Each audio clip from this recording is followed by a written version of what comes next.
నమస్తే welcome to our channel. హైదరాబాద్కు చెందిన ప్రముఖ పాస్టర్ ప్రవీణ్ పగడాల ఇటీవల మరణించిన సంగతి తెలిసిందే. మరి ఆయన మరణంపై అయితే పలువురు అనుమానం వ్యక్తం చేస్తున్న వేళ ఆంధ్రప్రదేశ్ ముఖ్యమంత్రి నారా చంద్రబాబు నాయుడు గారు అన్ని కోణాల్లో దర్యాప్తు చేయాలని కూడా చెప్పడం జరిగింది.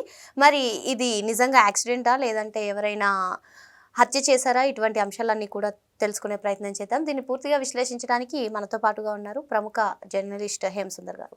సార్ నమస్తే. నమస్తే అమ్మా. సార్, ప్రస్తుతం విపరీతంగా ట్రెండ్ అవుతుంది పాస్టర్ ప్రవీణ్ పగడాల విషయం. సార్, మరి ఆయన నిజంగా హత్యకు గురి కాబడ్డారా లేదంటే యాక్సిడెంటేనా? మరి ఏంటి విస్తుపోయే వాస్తవాలన్నీ కూడా బయటకు వస్తున్నాయని చెప్పి కొందరు చెప్తున్నారు. మీరేమంటారు? నా దృష్టిలో అయితే అది హత్య కాదని అనిపిస్తుంది.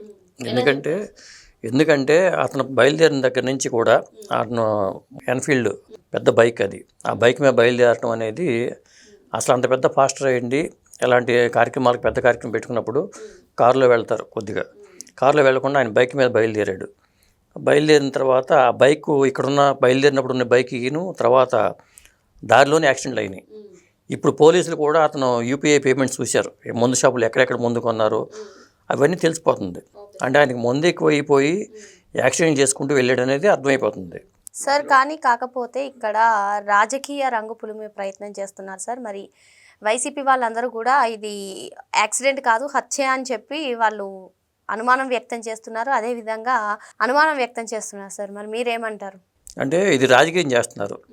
అంటే పాస్టర్ ప్రవీణ్ పాస్టర్ కావటం వల్లే ఇది రాజకీయంగా రంగు పులిమే అవకాశం కనిపిస్తుంది. అంటే మతం కోసమే ఇప్పుడు కేవలం అంటే మతం కోసం అతను ముఖ్యంగా ఏంటంటే అసలు పాస్టర్ ప్రవీణ్ ఎక్కడ వాడు, ఏ జిల్లా వాడు, ఇలాంటివి పెట్టుకున్నప్పుడు అతను కడప జిల్లా వ్యక్తి అనేది బయటకు వస్తుంది. కాబట్టి అతను పాస్టర్ కావటం వల్ల ఈ చనిపోయిన యాక్సిడెంట్లో చనిపోయిన దాన్ని హత్యగా మార్చేసి దీనికి ఒక మతం రంగు పులిమేసేసి రెచ్చగొట్టే ప్రయత్నాలు జరుగుతున్నాయి అనేది నాకు అనుమానం.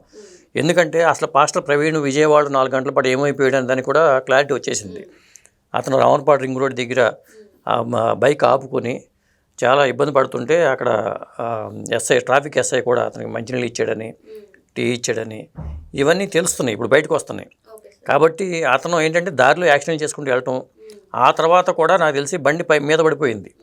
అతను ఎవరు పట్టించుకోకపోవడం వల్ల గట్టి దెబ్బలు తగిలి ఉండొచ్చు. అది ఆ యాక్సిడెంట్లే నేనైతే కారణం అనుకుంటున్నా. కానీ హత్యగా అనుమానాస్పద మృతిగా కేసు నమోదు చేశారు. ఇప్పుడు హత్యగా దాని రంగు పులిమే ప్రయత్నం చేస్తున్నారు. సార్, మీరేమో ఇలా చెప్తున్నారు, ఇంకో పక్క అసలు ఆయన డెడ్ బాడీని చూసినా, ఆయన బైక్ పడిపోయిన తీరుని చూసినా ఎవరో కావాలనే కొట్టి ఇది యాక్సిడెంట్గా చిత్రీకరిస్తున్నారని చెప్పి పలువురు అంటున్నారు. మీరేమంటారు సార్? అసలు కావాలనే కొట్టేదే నేనైతే అనుకోవట్లేదు. ఎందుకంటే బైక్ హెడ్లైట్స్ కూడా పగిలిపోయి ఉన్నాయి. అంటే ఆల్రెడీ ఎక్కడ పడిపోయి వచ్చిన ఆయన అవన్నీ కూడా కనిపిస్తున్నాయి కదా. ఇంకొకటి ఏంటంటే దీన్ని హత్యగా నాకు డౌట్ ఏంటంటే అసలు పాస్టర్లు ఈ మందు ఎందుకు తాగుతారు? అసలు పాస్టర్లు మందు తాగవచ్చా సార్? అదే చెప్పేది మన ప్రవచనకర్తలు అంటారు. ఇప్పుడు మన హిందూ సమాజంలో కొంతమంది చాలామంది బాబాలు ఉంటారు, లేకపోతే ప్రవచనకారులు చాలామంది ఉంటారు. వాళ్ళు ఎవరు మద్యానికి వాళ్ళు వ్యతిరేకంగానే ఉంటారు సాధారణంగా. అంటే మనం మంచిని బోధించాలనుకున్నప్పుడు మనం కూడా నిష్ఠగా ఉండాలి. అలాంటి వ్యక్తి మరి పాస్టర్గా ఉండి ఈ మద్యం సేవించడం ఏంటి అనేది ఒక అనుమానాలు వస్తున్నాయి. ఎందుకంటే పోలీస్ రికార్డుల్లో చాలా చోట్ల మందు తాగాడు, మందు బాటిల్స్ కొనుగోలు చేశాడు, యూపీఐ పేమెంట్స్ పలానా బ్రాండ్ షాపుల్లో కొన్నాడు, ఇలాంటివన్నీ కనిపిస్తున్నాయి. అతను కూర్చున్న విధానం కానీ ఇవన్నీ కూడా మందు తాగిన వాళ్ళ లక్షణాలు కనిపిస్తున్నాయి. కాబట్టి అంటే పాస్టర్లో లిమిట్గా తాగటం వేరును, ఇక్కడి నుంచి బయలుదేరుకుంటూ తాగకుండా వెళ్ళటం, అలా వెళ్ళే వ్యక్తి పాస్టర్ అని చెప్పుకోవాలంటే ఇబ్బందే కదా సార్. మీరమ్మ మద్యం తాగితే తప్పు అంటున్నారు. మరి హిందూ ధర్మంలో మనం చూసుకున్నట్లయితే కొందరి అమ్మవార్లకు కానివ్వండి లేదంటే స్వామివారికి కానివ్వండి కళ్ళు నైవేద్యంగా పెడతారు. మరి ఏమంటారు సార్? అంటే దీనికి ఏంటంటే ఇప్పుడు శక్తి పూజలు ఉంటాయి, శక్తి పూజలు చేసేవాళ్ళు ఇవన్నీ పెడతారు. ఇప్పుడు అమ్మవార్లకి చేసి నైవేద్యాలు పెట్టేవాళ్ళు గంగానమ్మ నైవేద్యాలని, అమ్మవార్లకి పూజ చేసేవాళ్ళు నైవేద్యాలు పెడతారు, అక్కడ తాగుతూ ఉంటారు. నేను చెప్పే దాని గురించి చెప్పట్లా, ప్రవచనాలు.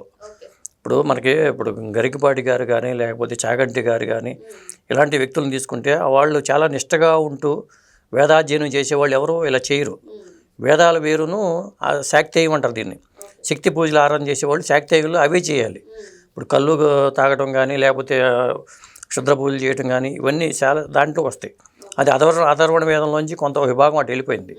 కాబట్టి శక్తి పూజల ఆరాధన నేను చెప్పట్లేదు. జనరల్గా ఏంటంటే మన ప్రజలకి మంచి కోరి ప్రవచనాలు చెప్పేవాళ్ళు.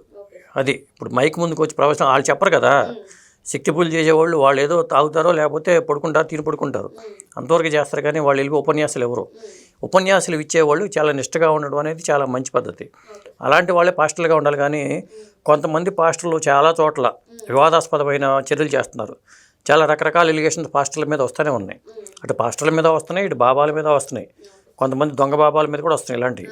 కాబట్టి అలాంటి వ్యక్తుల్ని ఇలాంటి ప్రవక్తలుగాను ప్రవచనకర్తలుగాను ఎందుకు నియమిస్తారని అర్థం కావట్లేదు. వీటిని దూరంగా ఉంచాలి కదా. మనం మంచిగా ఉంటూ మనం ఏదైనా చెప్పాలి చెప్పేటప్పుడు.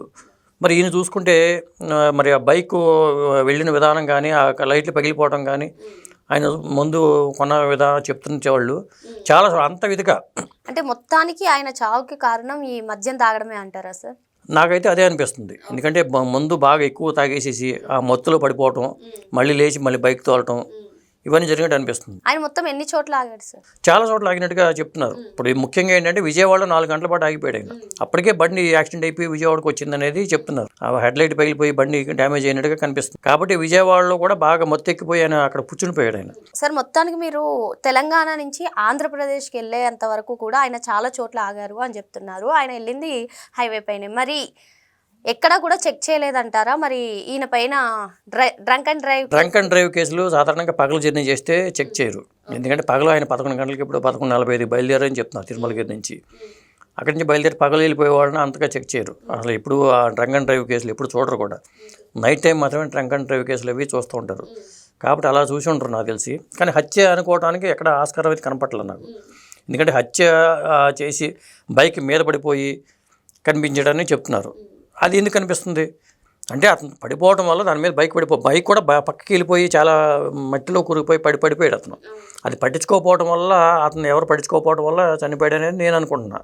అందుకనే పోలీసులు కూడా మొదట అనుమానాస్పద మృతే చెప్పారు. దీని హత్య కేసు కింద ప్రచారం సాగుతుంది. నాకు తెలిసి హత్య అవడానికి అసలు ఆస్కారమే కనపట్ల. లేటెస్ట్గా వచ్చిన రిపోర్ట్ల ప్రకారం చూసుకుంటే, లేటెస్ట్ రిపోర్ట్లు ఇవాళ వచ్చిన రిపోర్ట్లు చూస్తే ఖచ్చితంగా అది యాక్సిడెంటల్గానే చనిపోయాడు అనేది అనుకోవాలి.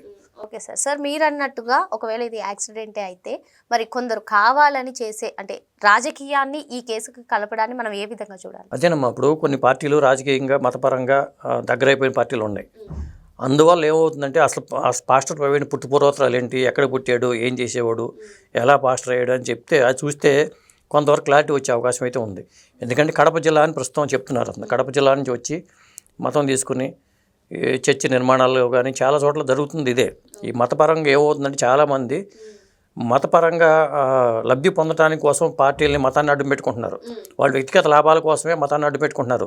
అది చాలా చోట్ల హిందూ ధర్మంలో కావచ్చు, లేకపోతే క్రైస్తవ మతంలో కావచ్చు, ఎక్కడైనా సరే కొంతమంది ఏంటంటే లాభాపేక్షతోనే దీంట్లో దిగి అలాంటి వాళ్ళ వల్ల ఈ మతాలు కూడా పొల్యూట్ అవుతూనే ఉన్నాయి. కాబట్టి అలాంటి వ్యక్తుల్ని దూరంగా ఉంచడం అనేది మంచి పద్ధతి ఒకటి.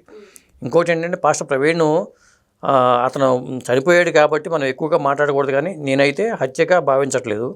కాకపోతే రాజకీయంగా ఒక అస్థిర వాతావరణం క్రియేట్ చేయడం కోసం కొన్ని పార్టీల వాళ్ళు, ఎందుకంటే వాళ్ళు ఒక మతానికి దగ్గరగా ఉన్న పార్టీ వాళ్ళు దీన్ని రాజకీయం చేస్తున్నారేమని అనుకుంటున్నాను నేనైతే.